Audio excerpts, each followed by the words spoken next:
ஜோதிடர்களுக்கான ஒரு அரிய வாய்ப்பு. பிரணவ மந்திரம் சேனலில் உங்கள் நேர்காணல் இடம்பெற வேண்டுமா? மற்றும் எங்கள் நேர்களுடன் நேரலில் உரையாட ஒரு அரிய வாய்ப்பு. மேலும் விவரங்களுக்கு 9603294461 என்ற எண்ணிற்கு தொடர்பு கொள்ளவும். மேசராசியோட பாத்தீங்கன்னா மிரட்டும் விழிகளை உடையவர்கள். இதே ரிஷபம் கனிவுள்ள பார்வை அப்படின்னு சொல்லலாம். ரொம்ப அழகான கண்கள் யாருக்குன்னா ரிஷப லக்னத்துக்கு, ரிஷபராசிக்காரங்களுக்கு தான். தாய்மை விழிகள்னு சொல்றத கடகராசி. அடுத்தவங்களை எடை போடுற கண்கள் யாருக்கு இருக்குன்னு பார்த்தீங்கன்னா துளாராசிக்கு தான். மகர ராசிக்கு எப்போதுமே ஏதோ ஒன்றை தேடிக்கொண்டே இருக்கிற கண்கள். சிம்ம ராசியோட தான் நீங்கள் பார்த்தீங்கன்னா ஒரு சிங்கத்தினுடைய நெற்றி மாதிரியே தெரியும். சுருக்கங்கள் எவ்வளோ அதிகமாகுதோ அந்த அளவுக்கு கோடீஸ்வரர்கள். ஏன்னா மீன ராசி தான் அது குருவனுடைய வீடு. அதனால அவங்க நெற்றியை எந்த குங்குமம் வச்சா கூட அழகா இருக்கும், சந்தனம் வச்சா கூட அழகா இருக்கும். ரெண்டு சொல்லி இருந்தாவே நம்ம சாதாரணமாகவே ரொம்ப ஆக்ரோஷமாக இருப்பாங்க. அவங்களுக்கு உடல் வலிமை அதிகமாக இருக்கும். ரெண்டு சொல்லி இருந்தாங்க. மூணு சொல்லிகள் இருந்தால் எவ்வளோ வலிமையாக இருப்பாங்க. பொதுவாக ஒத்த காது ஒத்தக்கூடாது. அதே மாதிரி ஒரு காலில் கொலுசு போடக்கூடாது. இது ரொம்ப சாஸ்திரத்தை மீறின செய்யும். ஒரு ராசிகளில் தேர்ந்தெடுக்கிறதுக்கு எடுத்தோன்னு ஃபோனில் அளவு சார் நான் விருச்சிக ராசி பபலம் போடலாமா, ஓகே போட்டுக்கலாம் அப்படின்னு சொல்ல முடியாது. வைடூரியம் இல்லையா, அந்த கல் போட்டோம்னா கர்ப்பம் கலையும்.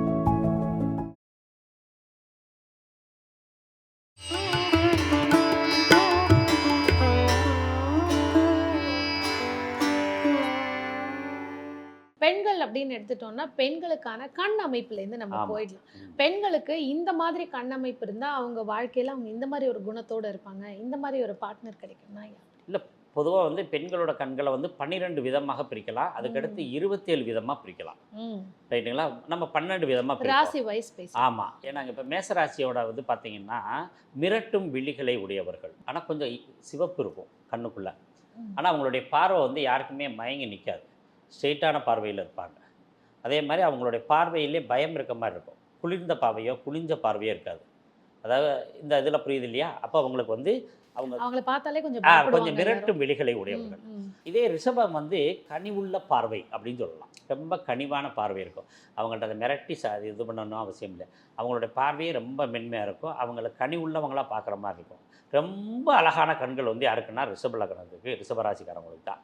அவங்களுடைய பார்த்தீங்கன்னா அந்த கண் விழிகள் ரொம்ப பிரைட் ஒயிட்டாக இருக்கும். ஏன்னா அந்த வெள்ளை நிறம் இருக்கு இல்லையா, அது ரொம்ப பளிச்சுன்னு இருக்கும். அதிகப்படியான பேரவங்களுக்கு பெரிய கண்களாகவும் இருக்கும். ஓகே. நிறைய பேருக்கு இந்த கண் மட்டும் பெருசாக வெளியில் நல்லா ப்ரொஜெக்டடாக தெரியும். ஓகே. ஆமாம். அதே மாதிரி மிதுன ராசிக்காரங்களுடையது குளிர்ச்சியான கண்களை உடையவர்கள். ஏன்னா ஒரு காதல் இருக்கும். அதில் யார்கிட்டையுமே ஒரு அன்பாக ஒரு நல்ல ஒரு பாசத்தோட ஃப்ரெண்ட்லியாக பழகக்கூடிய கண்கள் உடையவர்களாக இருப்பாங்க. பார்த்தாவே ஒரு ஃப்ரெண்ட்ஷிப் கிடைக்கும். அந்த மாதிரி அவங்க கண்களுடைய தாய்மை விழிகள்னு சொல்கிறது தான் கடகராசி. அவங்களோடது பார்த்தீங்கன்னா அந்த கண்டிப்பு கரெக்டாக அந்த ஒவ்வொரு நேரத்துக்கு தகுந்த மாதிரி அவங்க கண்கள் இருக்கும். நீங்கள் நல்ல கடகராசி மட்டும் பார்த்தீங்கன்னா திடீர்னு வாத்தியார் மாதிரி இருப்பாங்க. திடீர்னு எதுவுமே தெரியாத அப்பாவியாக இருப்பாங்க. திடீர்னு அப்படியே ராட்சசர்கள் போல் கண்கள் இருக்கும். சரிங்களா? அவங்களோட கண்கள் அப்படியே எடுத்துக்கலாம். உதாரணத்துக்கு நீங்கள் ராமபிரானையே எடுத்தீங்கன்னு பார்த்தீங்கன்னா அவங்களோட விழிகள் ஒவ்வொரு நேரத்துக்கும் ஒவ்வொரு விதமாக மாறும். ஏன்னா அந்த மாதிரி இது இருக்குது. சிம்மராசி நேர்கொண்டை பார்வை அப்படின்னு சொல்லலாம். அவங்களுடைய கண்கள் ரொம்ப ஸ்ட்ரெயிட் அண்ட் ஃபார்வேர்டாக இருப்பாங்க. நேராக பார்ப்பாங்க, நேராக அதை பண்ணுறக்கூடிய இருப்பாங்க. இப்போ இதுலேயே நட்சத்திரங்கள் இருக்குது. நிச்சயமாக மேலே பார்க்குற நஸ்திரம் இருக்குது, நேராக பார்க்குற நஸ்திரம் இருக்குது, கீழே பார்க்குற நஸ்திரங்கள் 3 விதமான நஸ்திரங்கள்லாம் இருக்குது. ஏதாவது 1-2 நேர்களுக்கு உதாரணமாக இப்போ பார்த்தீங்கன்னா இப்போ விருச்சிக ராசி அனுசம்னா நேர்கொண்ட பார்வை இருப்பாங்க. இப்படி ஒவ்வொருத்தருக்கும் ஒவ்வொன்று. இப்போ நீங்கள் குழந்தைகளை பார்த்தீங்கன்னு வச்சுங்களேன், திடீர்னு நம்ம திட்டம்னா மேலே பார்த்துக்கிட்டே இருப்பான், ஒரு சில கீழே பார்த்துக்கிட்டே இருப்பான், ஒரு சில நேரம் ஏன்னா முறைச்சு பார்க்குறேன்னு கேட்குற அளவுக்கு பார்ப்பேன். இது என்னென்ன அவன் நட்சத்திரத்துக்கு மேல் நோக்கு நஸ்திரம், கீழ் நோக்கு நஸ்திரம், சமநோக்கு நஸ்திரம் 3 விதமான நஸ்திரங்கள் பிரிச்சிருக்காங்க. அதனுடைய பார்வையில் தான் நம்மளுடைய பார்வையே இருக்கும். இது வித்தியாசப்படும். நம்ம ஒரு தோராயமாக 12 ராசிக்குன்னு சொல்லிக்கிட்டு இருக்கோம்.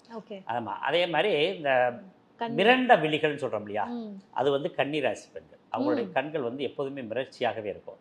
திடீர்னு ரொம்ப பயப்படுற மாதிரி ஒரு இது இருக்கும். அடுத்தவங்களை எடை போடுற கண்கள் யாருக்கு இருக்குன்னு பார்த்தீங்கன்னா துளாராசிக்கு தான் இருக்கும். ஒருத்தர் பார்த்தோன்னே ஒரு சந்தேக பார்வையில் ஆமாம். அப்படியே சாதாரணமாக உட்காந்துக்கிட்டே அவங்க தலையை அசையாது, கண் அசையாது, அப்படி பார்க்கக்கூடியவர்கள் துளாராசி. அதே மாதிரி விருச்சிக ராசிக்கு அந்த பவர்ஃபுல்லாக பார்ப்பாங்கன்னு சொல்லுவாங்க இல்லையா, அந்த மாதிரி ஒரு கண்கள் இருக்கும். அதாவது எப்படின்னு கேட்டிங்கன்னா, ஓஹோ அப்படின்ற மாதிரியே ஒரு இது இருக்க இல்லைங்களா? அப்படி பார்க்கக்கூடிய நீங்கள் இந்த போலீஸ்காரங்களுடைய கண்கள்லாம் பார்த்தீங்கன்னா, காவல்துறையில் ஒர்க் பண்ணுறவங்க கண்கள்லாம் பார்த்தீங்கன்னா, அவங்க உட்காந்துக்கிட்டே அந்த விழிகளை பெருசு பண்ணுவாங்க. அந்த மாதிரி விருச்சிக ராசிக்கு இருக்கும். கண் கேள்வி கேட்குது. கேள்வி கொஸ்டின் மார்க்கோடயே இருக்கும். அவங்க கேள்வி பார்த்தாங்கன்னா ஏதோ கேட்க போகிறாங்க அப்படின்ற மாதிரியே ஃபீல் இருக்க மாதிரி கண்கள் இருக்கும். தனுசு ராசிக்கு வந்து எப்போவுமே பிறருக்கு உதவி செய்கிற மாதிரி பரிவுள்ள கண்கள் அப்படின்னு சொல்கிறது. அதாவது யாருக்காவது உதவி செய்யணும், யாருக்காவது நல்லது செய்யணும், அல்லது இவங்க பாவம் அப்படின்னு நினைக்கிற மாதிரி அந்த கண்களை உடையவர்கள். அது வந்து நல்ல ஒரு தெய்வீகமான கண்கள் அப்படின்னு சொல்கிறது. மகர ராசிக்கு எப்போதுமே ஏதோ ஒன்றை தேடிக்கொண்டே இருக்கிற கண்கள். எதையா ஒன்று தேடிக்கிட்டே இருக்கும். அவங்களால ஒரு இடத்துல அந்த கண்களையும் சிந்தனையும் வந்து ஒரு இடத்துல நிப்பாட்டவே முடியாது. அதே கும்பராசிக்கு வந்து ஒரு ஸ்டாண்டர்டான கண்கள். அவங்கள அசைக்கவே முடியாது. அவங்க ஒரு பார்வை பார்த்துக்கிட்டே இருந்தாங்கன்னா அப்படியே உட்காந்து பார்த்துக்கிட்டே இருப்பாங்க. ரொம்ப நேரம் ஒரு விஷயத்தையே பார்த்துக்கிட்டு இருப்பாங்க. அது மிரட்சியான கண்கள் கூட சொல்லலாம். இருக்கிறதுலே எல்லாரையும் விட பிறருக்காக உதவி செய்யக்கூடிய கண்களுடைய பார்வை யார் இருக்குனாக்கா மீனராசிக்காரங்களுக்கு தான். அதே மாதிரி ரொம்ப அழகான கண்கள், பரிவுள்ள கண்கள், ரொம்ப சாந்தமான கண்கள் மீனராசிக்கு இருக்குது. இப்படி ஒவ்வொருத்தருக்கும் ஒவ்வொரு விதமான கண்களோட பார்வைகள் இருக்கும். நிச்சயமா. கண் பேசும்போது அடுத்ததாக நெற்றியின் அமைப்பை பற்றி ஒரு சுருக்கமாக நிறைய பேருக்கு ப்ராடாக இருக்கும் நெத்தி, நிறைய பெரிய நெத்தியாக இருக்கும். இவங்களுடைய குணாதிசய அமைப்புன்னு எப்படி? பொதுவாகவே மேசராசி நெற்றி வந்து கொஞ்சம் முன்னாடி வந்த மாதிரி இருக்கும், புடச்சிக்கிட்டு இருக்கு. நெத்தி புடப்பாக இருந்தால் அப்படித்தான் பேசுவாங்க அப்படின்னு சொல்லுவார் இல்லையா? அது மாதிரி கொஞ்சம் புடச்ச மாதிரி இருக்கும். அது இது வந்து ரிஷபராசி ரிஷப லக்னத்துக்கு எப்படின்னாக்கா கொஞ்சம் இந்த சுருக்கங்கள்லாம் விழுகும் கண்ணில் வந்து ஆமாம் சுருக்கங்களோடு இருக்க மாதிரி இருக்கும். ஆனால் மிதுன ராசிக்கு பெரிய அகன்ற நெற்றி இருக்கும். மிதுன ராசிக்கு தான் ரொம்ப அகன்ற இருக்கும். இது கடகராசிக்கு வந்து அகலமானது இருக்கும். ஆனால் நெற்றி வந்து ரொம்ப பெருசாக தெரியாதுன்னு ஆமாம் பெருசாக தெரியாது. அதாவது இந்த பட்டம்னா எல்லா பட்டையும் போடுற மாதிரி இருக்கும். ஆனால் நெற்றி வந்து சின்னதாக தான் இருக்கும். நீளமாக இருக்காது, அகலமாக இருக்கும், சின்னதாக இருக்கும். ஆமாம். இது சிம்ம ராசியோட தான் நீங்கள் பார்த்தீங்கன்னா ஒரு சிங்கத்தினுடைய நெற்றி மாதிரியே தெரியும். இப்போ இது ரிஷபத்துக்கு இப்படி கோடு விழுகும் சொன்னோம் இல்லையா? சிம்ம ராசிக்கு இப்படி கோடு விழுகும். சிரிச்சாங்கன்னா அதிகமாக இந்த பக்கம் பிடிக்கும். அப்படி அந்த மாதிரி இருக்கும். அவங்களோட இது பார்வை வந்து அப்படி அவ்வளோ பவர்ஃபுல்லாக இருக்கும். கன்னி ராசிக்கு ரொம்ப ப்ராடாக இருக்கும். கன்னிராசினுடைய நெற்றி இப்போ பெண்களுக்கே பார்த்தீங்கன்னா நிறைய கொஞ்சம் பெருசாக ரொம்ப அதிபுத்திசாலிகள் அப்படின்னு மாதிரி தெரியும். ஆமாம். அதே மாதிரி துலா ராசிக்கு கொஞ்சம் இந்த நிறைய சுருக்கங்கள், நெற்றியில் சுருக்கங்கள் இருக்கும். ஆமாம். அதிகமாக இதிலே சுருக்கங்கள் எவ்வளோ அதிகமாகுதோ அந்த அளவுக்கு கோடீஸ்வரர்கள் இருப்பாங்க. மற்ற ராசிலையுமே சுருக்கங்கள் விழுந்துச்சுன்னா அதிகமாக 3 சுருக்கங்களுக்கு மேலே இருக்கணும். நீங்கள் நிறைய கேள்விப்பட்டிருப்பீங்களா? ஜேம்ஸ் பாண்டுக்கே சுருக்கங்கள். ஆமாம், அது மாதிரி அவங்களோட கணக்கு எடுப்பாங்க. ஒரு இத்தனை லைன் இருக்கணும்னு சொல்லி. பட் அது ஒரு 40-50 வயதுக்கு மேலே தானே சார் நீங்கள் சொல்கிற அந்த சுருக்கங்கள்? அதே 1, 2, 3 உழுகக்கூடாது.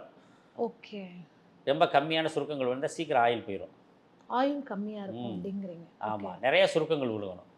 அதுதான் பணக்காரங்களாகும். ஏன்னா அது வயசு எப்போ வந்தாலும் சரி, நீங்கள் சின்ன வயசுலேருந்தே நிறைய பேருக்கு சுருக்கங்கள்லாம் விழுக ஆரம்பிக்கும். கண்டிப்பாக. ஆமாம். அதே மாதிரி விருச்சிக ராசிக்கு வந்து பார்த்திங்கன்னா நல்ல ஒரு அதாவது நெற்றி வந்து இந்த லென்த் எவ்வளோ அகலம் இருக்கோ அதே மாதிரி மேலேயும் அகலமாக இருக்கக்கூடிய. ஆமாம். தனுசு ராசிக்கு மட்டும் அந்த நெற்றி வந்து சின்னதாக தெரியும். அகலமோ நீளமோ பெருசாக தெரியாது. குட்டியாக ரொம்ப சிம்பிளாக அழகாக இருக்கிற மாதிரி இருக்கும். ஆனால் மகர ராசிக்கு வந்து ரொம்ப ப்ராடாக இருக்கும். நெற்றிகள் வந்து ரொம்ப பெருசாக இருக்கும். ஒரு சிலருக்கு முடி வந்து மறைச்சிருக்கும். ஆமாம். கும்பராசிக்கு அதே மாதிரி ப்ராடா இருக்கிறவங்களே இந்த கேர்ள்ஸ் பாய்ஸ்லாம் என்ன பண்றாங்க, முடி இது வரைக்கும் வச்சு மறைச்சிடுறாங்க. இல்லை மகர ராசிக்காரங்க அப்படி வைக்க மாட்டாங்க.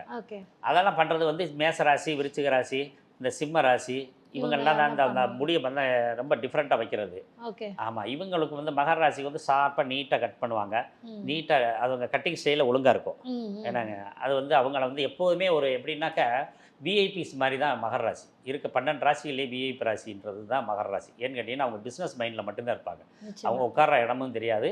ஏன்னா அவங்களுக்குரிய கம்ஃபர்டபுள் இருந்தால் தான் இருக்கும். இப்போ விருச்சிக ராசி கூப்பிட்டிங்கன்னா எங்கே வேணாலும் உட்காருவாங்க, ரைட்டுங்களா? ஆனால் சிம்ம ராசிக்கு அண்ணே நீங்கள் தான் நல்லவர்னு சொல்லிட்டோம்னா அடி வாங்குறது கூட உட்காந்துருக்கான். ஏன்னா இப்படி ஒவ்வொரு ராசிக்கும் அவங்களுடைய குணநலங்கள் இருக்கு இல்லையா? ஆமாம். அதே மாதிரி கும்பராசிக்காரவங்களுடைய நெற்றிகள் வந்து மகர ராசிக்கு நம்ம சொன்ன மாதிரி தான். ஆனால் அவங்கள விட கொஞ்சம் அகன்றது நெற்றி வந்து உயர்ந்த இருக்கும். சீக்கிரம் முன்னாடி முடி கொட்டும். மீன ராசி வந்து ரொம்ப அவ்வளோ அழகான நெற்றியுடையது. ஏன்னா இவருக்காகவே திருநீர் தயாரிக்கப்பட்டதா இல்லை திருநீருக்காகவே இவர் தயாரான மாதிரி அவ்வளோ அழகான நெத்தி வந்து ரொம்ப பவ்யமாக இருக்கும். ஏன்னா மீன ராசி தான் அது குருவனுடைய வீடு. ம். அதனால அவங்க நெற்றியை வந்து எந்த குங்குமம் வச்சா கூட அழகா இருக்கும், சந்தனம் வச்சா கூட அழகா இருக்கும், ஒரு சின்ன திருநீர் பூசினா கூட அழகா இருக்கும். நிச்சயமா. அந்த மாதிரி ஒவ்வொருத்தருக்கும் ஒவ்வொரு விதமான நெற்றிகள் உண்டு. நெற்றின்னு பேசும்போது இந்த சுழியை பத்தி பேசாம இருக்க முடியாது. ம். நிறைய பேருக்கு பின் மண்டையில அந்த சுழி வரும். ஆமா. எல்லாருக்குமே மோஸ்ட்லி பார்த்தீங்கன்னா, ஒற்றைப்படையில இந்த இப்படி சுத்தி அதாவது வலது பக்கம் போற மாரி இருக்கும். ரொம்ப ரேரா தான் இடது பக்கம் வர ஆமா. மாதிரி இருக்கும். நானே ஒரு குழந்தைக்கு பார்த்தேன் 3 சுழி இருக்கு தலைமையில. ம், ம், அதே மாரி முன்னாடி சுழி இருக்கும். ம். இந்த மாரி அமைப்புள்ளவங்களுக்குலாம் எப்படி இருக்கும் இல்ல லைஃப்? பொதுவாவே நம்ம நம்ம இயற்கை விவசாயங்கள்லேருந்து எல்லாருக்குமே மாடுகள்லேருந்து ஆடுகள்லேருந்து சுழிகள் பார்த்து வாங்குறது, குதிரையிலேருந்து எல்லா மிருகம் சுழிகள்னு ஒன்று உண்டு. இயற்கையாகவே ஒரு சுழி இருக்கிறது மட்டும்தான் இயல்பானது. 2 சுழி இருந்தாவே நம்ம சாதாரணமாகவே ரொம்ப ஆக்ரோஷமாக இருப்பாங்கன்னு பேர்.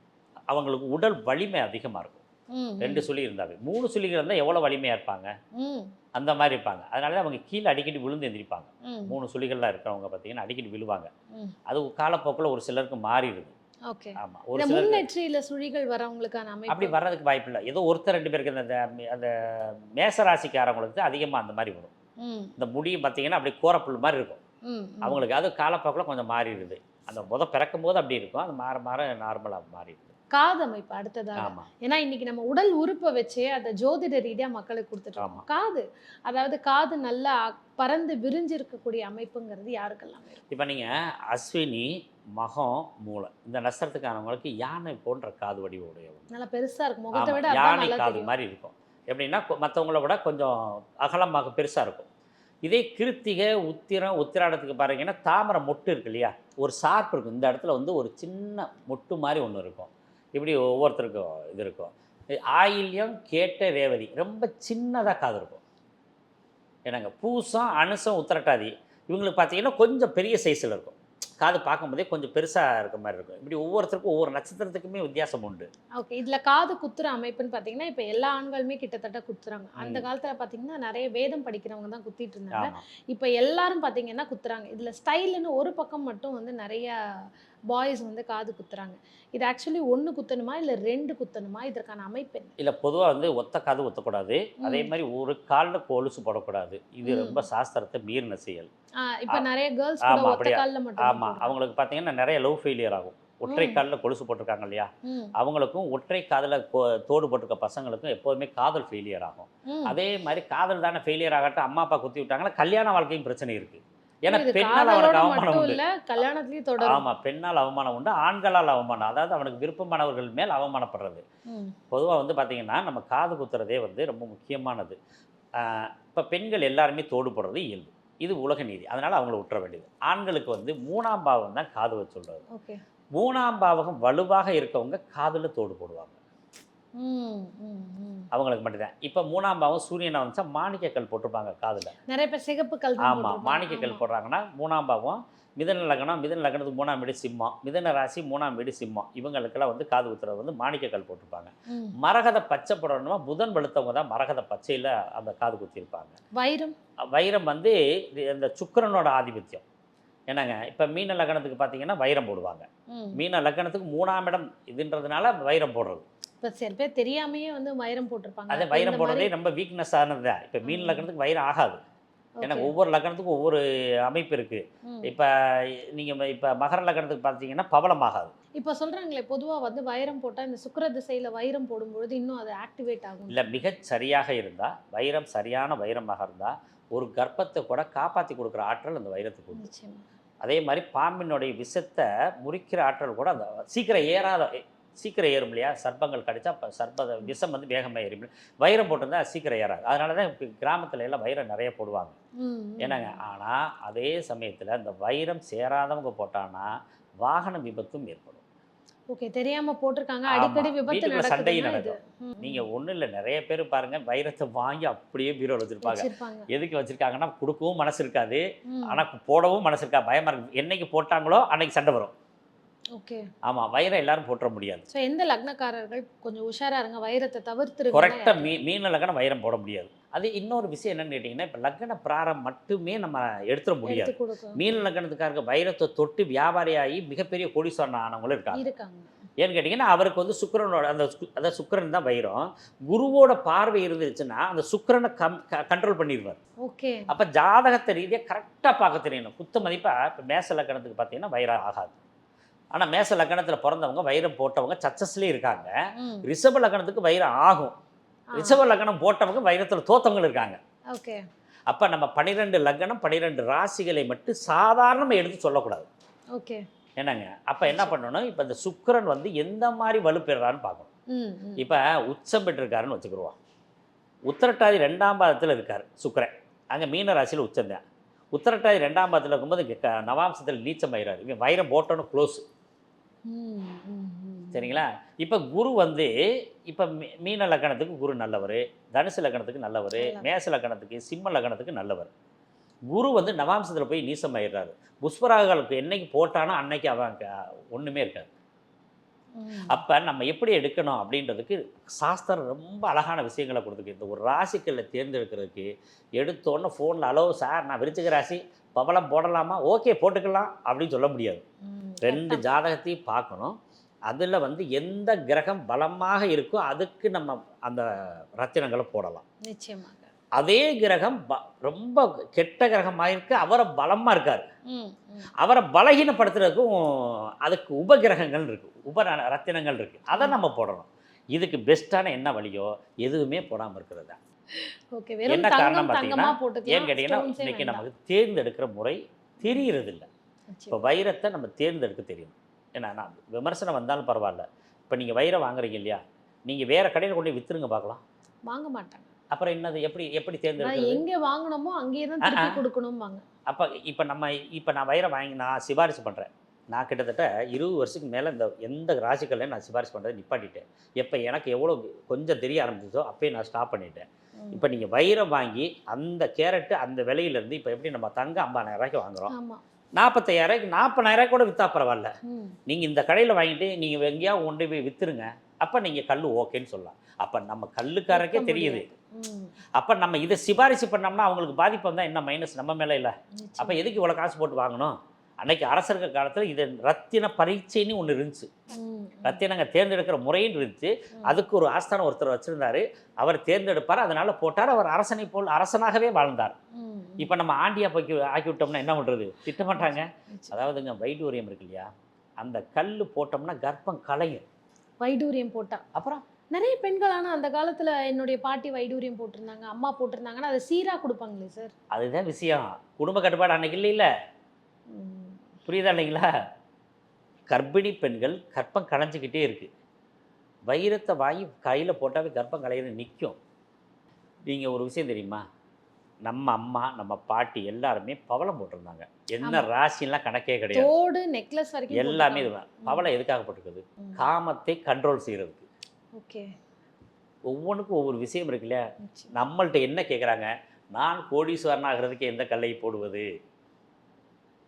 அதை விட பெஸ்ட்டு நீ கோடீஸ்வரன் ஆகிறதுக்கு, அதாவது கோடீஸ்வரன் ஆகிறதுக்கு நான் கல் சொல்கிறேன், ஆனால் நீயா அந்த வித்தவனான்னு சொல்லக்கூடாது. புரிஞ்சா இல்லைங்களா? ஆக மொத்தத்தில் கேட்ட கேள்விக்கு ஆன்சரு எனக்கு அவன் கோடீஸ்வரனாக கேட்டேன்னா வித்தவன் கோடீஸ்வரன் ஆகிறேன் நம்ம எழுதி கொடுத்துட வேண்டியதுதான். ஏன்னு கேட்டால் கற்களை தேர்ந்தெடுக்கிற முறைகளில் இப்போ எனக்கு தெரிஞ்ச வரைக்கும் சரியாக இல்லை. அதனால் நான் சிபாரிசு பண்ணுறதும் இல்லை. அதே மாதிரி கல் போடணும்னு நினைக்கிறவங்க நல்லா தேர்ந்தெடுத்தவங்கள்ட்ட கேட்டு, உங்களுக்கு சொந்தக்காரங்களாக இருக்கணும் அவங்கள்ட்ட உண்மையிலே இந்த கல் இருக்கா, எத்தனை கேரட்டு, அதனுடைய பவர் என்ன அப்படின்னு தெரிஞ்சுக்கிட்டு போட்டால் 100% அந்த கல் வேலை செய்யும். பெண்களோட கை விரல்கள் எப்படிக்கணும்னா தாமரை மொட்டு போல இருக்கணும், இளஞ்சிவப்பாக இருக்கணும். கையை சிவப்பு நிறமாக இருக்கக்கூடாது, இளஞ்சிவப்பாக இருக்கணும். நெகத்தை கடிக்கப்படாதுன்றதுக்காக தான் நிறைய விஷயங்கள் அப்படி பண்ணாங்க. நெகத்தை கடிச்சிட்டாவே அதை கடிச்சு துப்பிக்கிட்டே இருக்காங்க பார்த்தீங்களா, அந்த வீடை வித்துட்டு தான் போவாங்க. அந்த மிஞ்சி விரல் மிக சரியாக இருக்குது. அதான் பார்க்கும்போது வித்தியாசம் இல்லாமல் எல்லா பெண்களுக்கும் இருக்க மாதிரியே இருந்துச்சுன்னா அவங்களுக்கு சரியான திருமண வாழ்க்கை இருக்குன்னு அர்த்தம். தாடி வைக்கக்கூடாதுன்னு யாருமே சொல்லலையே. தாடி வச்சவங்களும் மிகப்பெரிய ஹிட் ஆகிருக்காங்க இல்லையா.